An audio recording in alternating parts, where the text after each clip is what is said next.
is the last time we're introducing Lisa Pearson to our stage before she heads out to the blue sunny skies of California. So we have loved hearing her story. She has wowed us time and time and time again.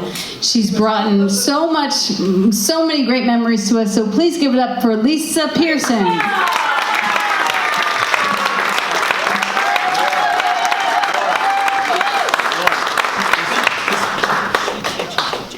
Sometimes the good times roll when there are secrets, especially in San Francisco. I was initiated against my will into Job's Daughters on a cold Saturday morning in the basement of the Scottish Rite Temple.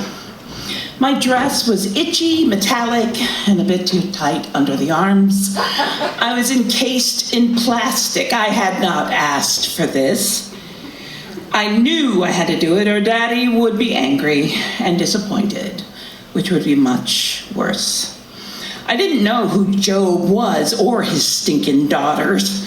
Dad told me I would learn their secrets, that I could never tell anyone, ever. I had to take a solemn oath on my life, and they would judge me right then and there. Secrets, more secrets. He didn't realize that I would have many secrets of my own. By the age of 15, I had indeed learned many secrets in Job's Daughters. How to behave like a lady, which fork to use, and how to throw an old-fashioned potluck, making sure that there were enough main dishes, not just desserts and Jell-O salads. I was an expert at acting demure until asked to dance, how to nod slightly and smile when formally introduced, how to command a room during a ritualized ceremony. I also performed in front of thousands in a fake mustache. Wouldn't you like to know? We were trained to be diplomatic and beautiful Barbies, debutantes with brains and talent. I learned most of my secret talents as a Joby, how to sip cold duck from a Dixie cup in the back of a station wagon without spilling on my dress. How to discern when fruit punch had been infused with Everclear. How to French kiss in the back of a cloak closet. How to avoid staring at beautiful girls for too long. How to smoke a bowl, although not to how to light one properly. And how to change into formal attire, including tummy control pantyhose, in under 6 minutes. At ceremonies, when leading honorary guests to their seats, I walked in perfectly squared corners with my dress rimming the floor as if I were on ice skates. I was the coolest of the cool. But I was never told that Job's Daughters was like Girl Scouts in formal attire.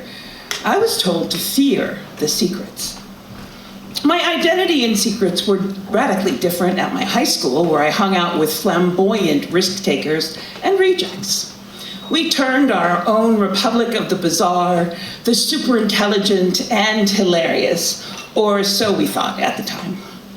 My closest friend was Elena, a feisty baby dyke who wore an oversized black leather jacket no matter the weather. Often people mistook her for a boy, and she immediately told them to fuck off. We went to many hardcore punk rock concerts, and I don't know how we survived. As seniors in high school, we were awed by Henry Rollins when he first fronted Black Flag. Yeah. Okay.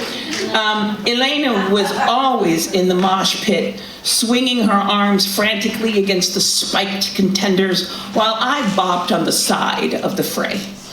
Another night at a Dead Kennedys concert, a punk broke a bottle on Jello Biafra's head.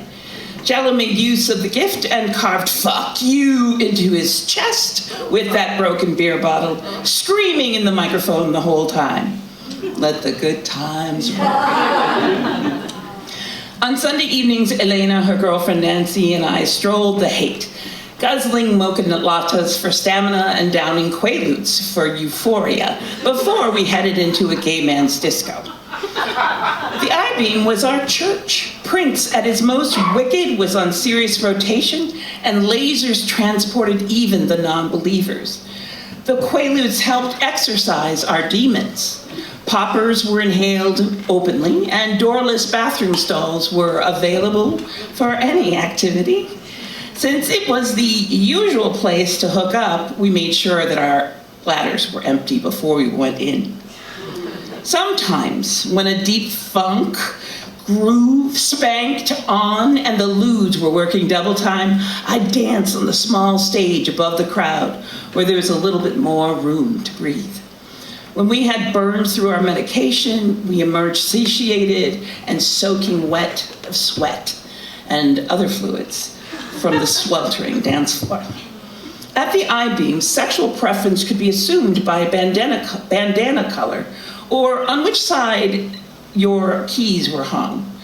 This was the era right before AIDS reared its ugly head. Gay men dressed like the brawny paper towel lumberjack, so-called Castro clones in Magnum PI mustaches, plaid shirts, and construction boots. There were also a regular smattering of the lithe and fearless in dance gear who twirled and twirled to their own drummers. I toggled between this dark hedonism and Job's daughter's pseudo-innocence when I was 17. I'd stopped attending meetings because I was bored, but still I was invited to a slumber party to bring some weed. Slumber parties can be awkward. Girls talk loudly all night, some giggle at nothing in particular, and usually there's a frolicking in PJs and nighties. There were a few attempts at causing Bloody Mary to appear, and one of the girls had a Ouija board. I don't mess with that, I'm not stupid. In the basement shadows, Debbie, with an I, sat next to me on the couch and softly stroked my arm as we passed the joint. She smelled of Love's Baby Soft and cherry chapstick and suggested I borrow some pajamas or at least take off my pants to get more comfortable. Debbie was lovely with light blue eyes and long blonde hair, although she always seemed troubled and distant. She lived with her grandparents because her parents were in a permanent exile. She was lonely, craved attention, as I do still. As the girls circled up for shoulder rubs and tickle arms, she took my hand and said she had to show me a secret upstairs. My brain was at level orange. There was no denying her. She led me up the stairs, carpeted in lime green, and into a bedroom with one big bed. This was the parents' room. A no one allowed zone. She told me she needed to kiss me.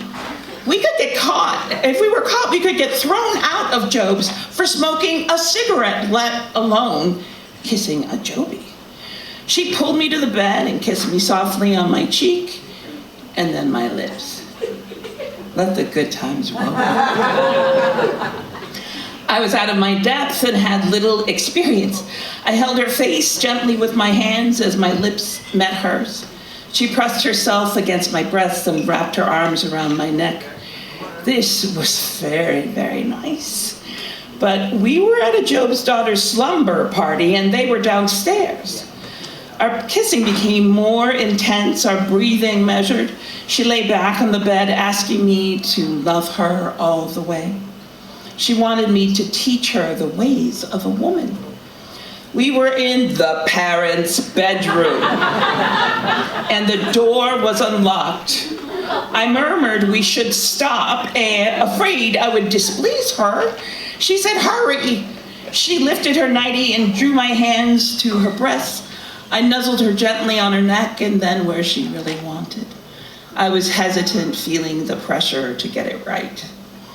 My lips and tongue caressed her, and I could sense her pleasure.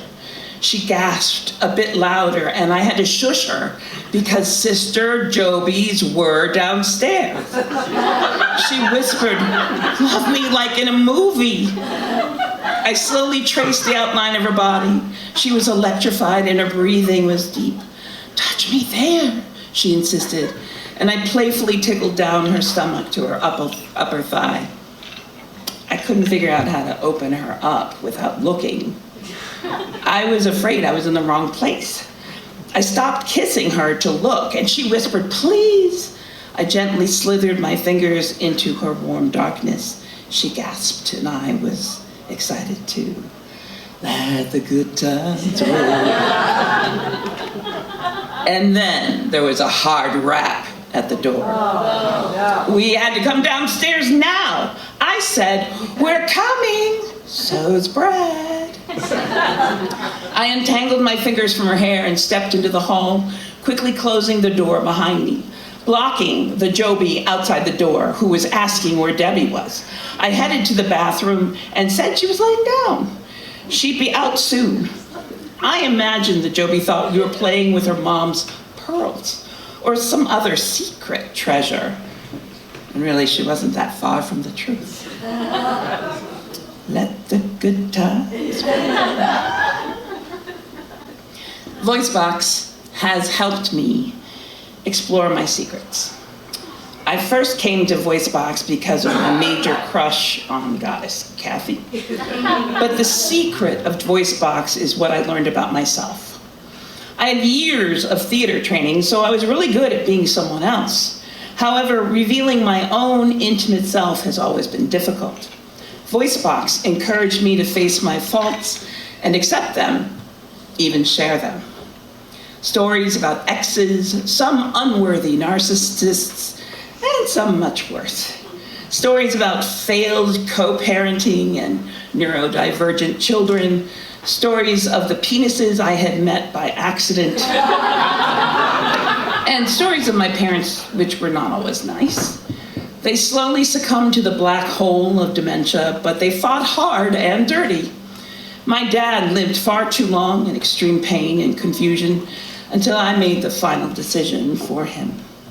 My mother disappeared into utter madness a few years later. She lived on a few spoons of strawberry ice cream until one day she just quit. They willed their bodies to a medical cadaver program. That gives me nightmares, but that wasn't my choice to make. And with wondrous luck, I inherited their house in San Francisco, 2 blocks from the ocean and Golden Gate Park. Oh, and I inherited the mortgage. I submitted my retirement papers early and am running away and starting over. I'll be stepping back into my old house shoes, which are full of sand and some tough memories. Just being back home, I hope, is enough.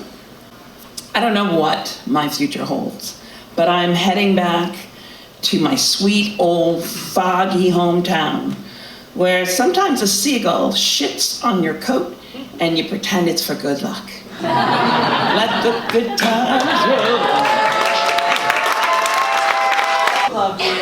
We love you so much, and because of how much we love you, of course going to serenade you with our favorite Jill Sobule song. I mean, can we pick a favorite? No.